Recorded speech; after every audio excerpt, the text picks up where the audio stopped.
Assalamualaikum warahmatullahi wabarakatuh. Di sini saya akan menjelaskan e-government front office dan e-government back office. Baik, di sini saya akan memperkenalkan nama kelompok kami yang beranggotakan Baiti Ilma, Dini Rika Febirani, dan saya sendiri Aviani Indah Damai Putri. Saya akan menjelaskan e-government. E-government merupakan kependekan dari elektronik pemerintah. E-government bisa dikenal e-gov pemerintah digital, online pemerintah, atau pemerintah transformasi. E-government adalah suatu upaya untuk mengembangkan penyelenggaraan kepemerintahan yang berbasis elektronik, suatu penataan, sistem manajemen dan proses kerja di lingkungan pemerintah dengan mengoptimalkan pemanfaatan teknologi informasi dan komunikasi. Ada 4 model pengiriman e-government antara lain. Yang pertama, government to cities atau government to customer. G2C. Government to citizen atau customer adalah penyampaian informasi pelayanan publik oleh pemerintah kepada masyarakat dengan menggunakan teknologi informasi. G2C memungkinkan masyarakat untuk membutuhkan informasi dalam melakukan komunikasi antara masyarakat dan pemerintah. G2C ini memiliki tujuan agar lebih mendekat diri kepada semua lapisan masyarakat. Saat ini G2C paling banyak ditemui. Yang kedua, government to employee. G2E, tidak hanya kepada para masyarakat saja, government juga melayani lebih spesifik kepada para pegawai atau karyawan. Tujuannya agar memberikan pelayanan dan kenyamanan terhadap para pegawai dan karyawan. Beberapa layanan G2E antara lain, yang pertama BPJS Kesehatan, yang kedua BPJS Ketenagakerjaan. Model e-government yang ketiga adalah government to business. Pemerintah sudah mengusahakan mengendalikan lingkungan bisnis yang kondusif dalam suatu negara agar para pelayan industri bisa aman dan nyaman dalam menjalankan bisnis mereka. Contohnya, penerapan e-government to business ini di Indonesia saat ini sepertinya pajak perseroan, pengurusan dan pendaftaran perusahaan, peraturan pemerintah, dan hak paten merek dagang, izin usaha, dan lain sebagainya. Yang keempat, model e-government yang keempat adalah government to government.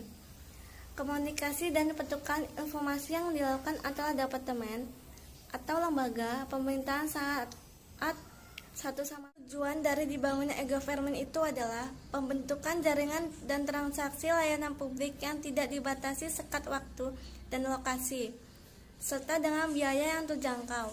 Masyarakat secara umum, penerapan e-government di berbagai negara yang dikaji mempunyai tujuan sebagai berikut: pembentukan jaringan informasi dan transaksi layanan publik yang tidak dibatasi sekat waktu dan lokasi, serta dengan biaya yang terjangkau masyarakat. Pembentukan hubungan interaktif dengan dunia usaha. Pembentukan mekanisme dan saluran komunikasi dengan semua lembaga negara serta penyediaan fasilitas dialog publik. Pembentukan sistem manajemen dan proses kerja yang transparan dan efisien, serta memperlancar transaksi dan layanan antar lembaga pemerintah. Ruang lingkup dari penggunaan e-government secara menyeluruh mencakup pada government to citizen atau pemerintah ke masyarakat. Pemerintah membangun dan menerapkan berbagai aplikasi teknologi informasi untuk berbagai hubungan interaksi dengan masyarakat. Contohnya, e-KTP government to business atau pemerintah ke pelaku usaha. Manfaat e-government. E-government diharapkan dapat memberikan manfaat dalam hal layanan masyarakat, pemberian layanan yang lebih baik pada masyarakat.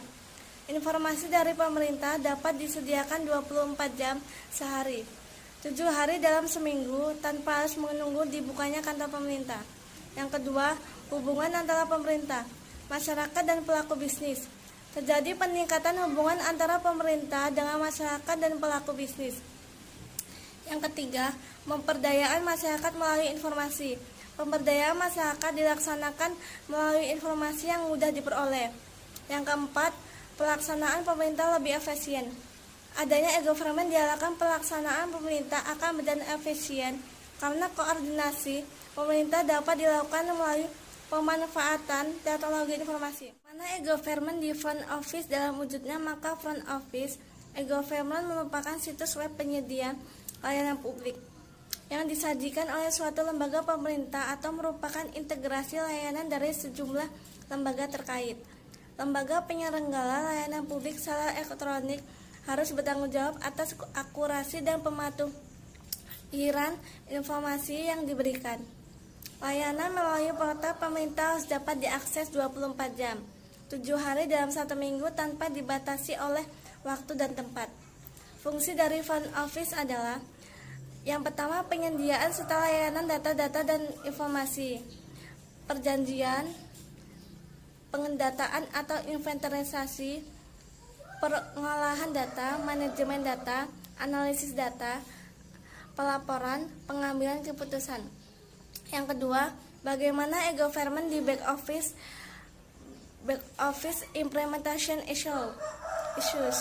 Yang pertama, organizational change atau perubahan organisasi. Yang kedua, leadership and coordination, kepemimpinan atau koordinasi. Yang ketiga, interagency collaboration atau kolaborasi antara lembaga.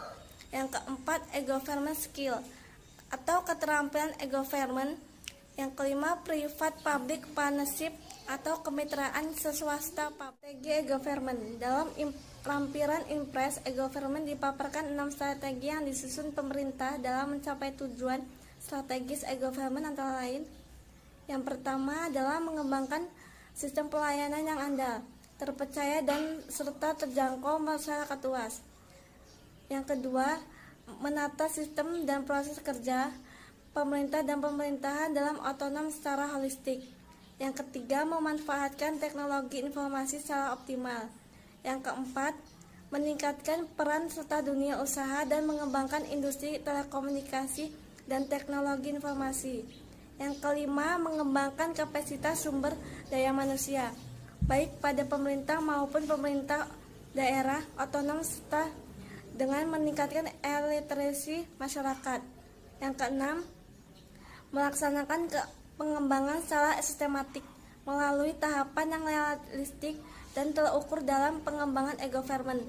Dapat dilaksanakan dengan 4 tingkatan, yaitu persiapan, pematangan, pemantapan, dan pemanfaatan. Dan kekurangan e-government. Kelebihannya dapat membentuk hubungan interaktif dengan dunia usaha untuk menghadapi perubahan dan persaingan perdagangan internasional. Yang kedua, dapat membentuk jaringan informasi dan transaksi pelayanan publik yang berkualitas, cepat, dan terjangkau oleh masyarakat luas. Yang ketiga, dapat membentuk mekanisme dan saluran komunikasi dengan lembaga-lembaga negara serta menyediakan fasilitas dialog publik. Yang keempat, dapat membentuk sistem manajemen dan proses kerja transparan dan efisien, memberikan layanan yang lebih baik kepada masyarakat. Pemberdayaan masyarakat dilaksanakan melalui informasi yang mudah diperoleh. Adanya e-government diharapkan pelaksanaan pemerintahan akan berjalan lebih efisien karena koordinasi pemerintah dapat dilakukan melalui pemanfaatan teknologi informasi. Kekurangan e-government. Kurtu berbagi belum ada pola pikir masih sederhana atau gagap teknologi. Terbatasnya jumlah server dan sedikitnya software berlisensi karena mahal sumber daya manusia yang handal di bidang TI kurang belum tentu terintegrasinya. Database dan sistem aplikasi secara menyeluruh, infrastruktur belum memadai, tempat akses terbatas, prinsip desain cetak biru atau blueprint. Cetak biru blueprint ini diharapkan dapat menjadi paduan bagi pemerintah daerah dalam mengembangkan aplikasi e-government yang sesuai dengan kebijakan pemerintah pusat untuk waktu yang cukup panjang.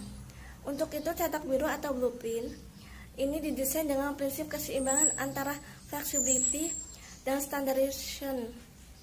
Flexibility, cetak biru blueprint ini memberikan paduan yang konsisten namun dapat dimodifikasi sesuai dengan kebutuhan dan kebijakan pemerintah daerah yang spesifik. Pemerintah daerah dapat menyiapkan cetak biru atau blueprint ini dengan rencana dan penerapan program pengembangan e-government di daerahnya, disertai dengan spesifikasi umum dan generik sehingga dalam batas tertentu dapat distandarisasi aplikasi e-government secara nasional. Dasar peraturan pemerintah secara nasional dijadikan contoh e-government front office dan e-government back office. Di sini contohnya sistem informasi manajemen rumah sakit atau SIM-RS. Di sini front office ada rawat jalan, poli, apotik, laboratorium, radiologi, IGT, gizi, keperawatan. registrasi, pembayaran, ada admission panap, rawat inap, rekam medik keperawatan. Back office-nya keuangan, eksekutif, gudang, logistik, e-government front office dan e-government back office. Yang pertama, dengan adanya kemajuan teknologi informasi saat menuntut masyarakat untuk lebih maju dan sadar akan kebutuhan teknologi informasi. Teknologi informasi yang dapat mempermudah masyarakat dalam mengakses segala informasi yang diinginkan. Hal ini juga menuntut pemerintahan dalam memberikan informasi kepada masyarakat, termasuk informasi mengenai pemerintahan suatu negara dan kemudahan dalam setiap prosedur yang ada dalam suatu pemerintahan. Tuntutan itu dapat diterapkan dengan menggunakan e-government. E-government adalah aplikasi teknologi informasi yang berbasis internet dan perangkat digital lainnya yang dikelola pemerintahan untuk keperluan penyampaian informasi dan pemerintah ke masyarakat. Mitra bisnis, pegawai, badan usaha, dan lembaga-lembaga lainnya secara online. Yang kedua, front office, melaksanakan fungsi manajemen rumah sakit dengan melakukan fitur kegiatan sebagai tugas pokoknya, yaitu menyediakan informasi mengenai rumah sakit dan menunjang terlaksananya integrasi pelayanan antara instansi utama dan penuh. Sekian penjelasan dari saya akhiri. Wassalamualaikum warahmatullahi wabarakatuh.